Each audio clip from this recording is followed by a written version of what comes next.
ছাদ বাগানের উপযোগী কোন বিদেশি গাছগুলিকে আমি বেছে নেব, এই নিয়ে আমার মধ্যে অনেক দ্বিধাদ্বন্দ্ব ছিল।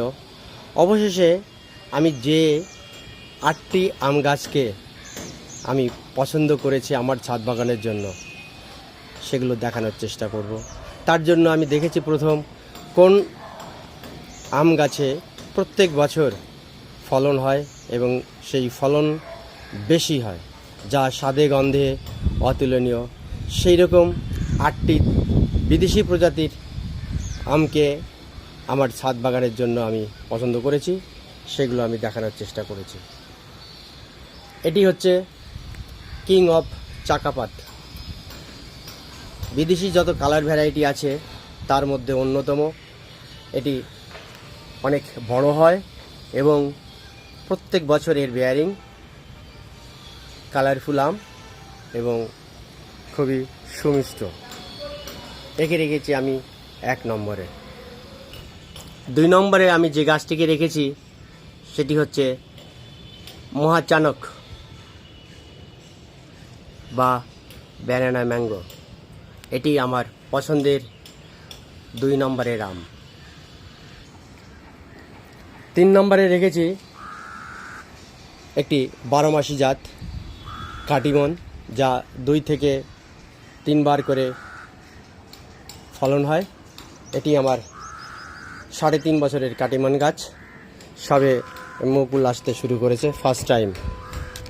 এই মুহূর্তে সবে মুকুল আসছে, ফুটতে শুরু করেছে, অর্থাৎ 3.5 বছর গাছের প্রথম মুকুল। এটি হচ্ছে আমার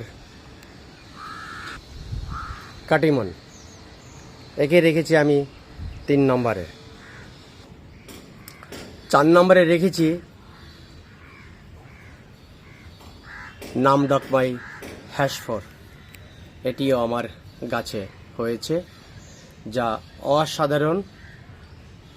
এটাকে বলা হয়ে থাকে পৃথিবীর 4 অথবা 5 নম্বরের আম। সেই হিসেবে আমি এটিকে রেখেছি। নামডকমাই হ্যাশফোর হচ্ছে আমার 4 নম্বরের আম। 5 নম্বরে রেখেছি পৃথিবীর সবথেকে দামি আম মিয়াজাকি। এই সেই গাছ, এখানে আম হয়েছিল কিন্তু এখন আর নেই, আগামী বছর এখান থেকে আবার পাবো।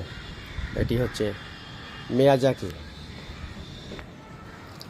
6 নম্বরে আমি যাকে রেখেছি সেটি হচ্ছে কিউজাই।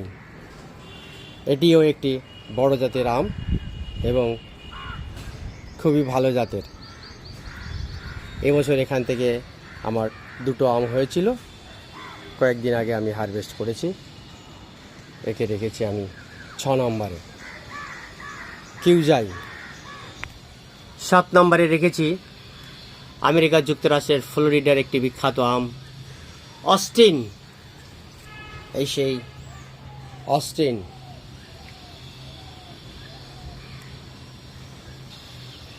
8 নম্বরে আমি যে বিদেশি আমটিকে পছন্দ করেছি সেটি হচ্ছে নামডকমাই সিমং।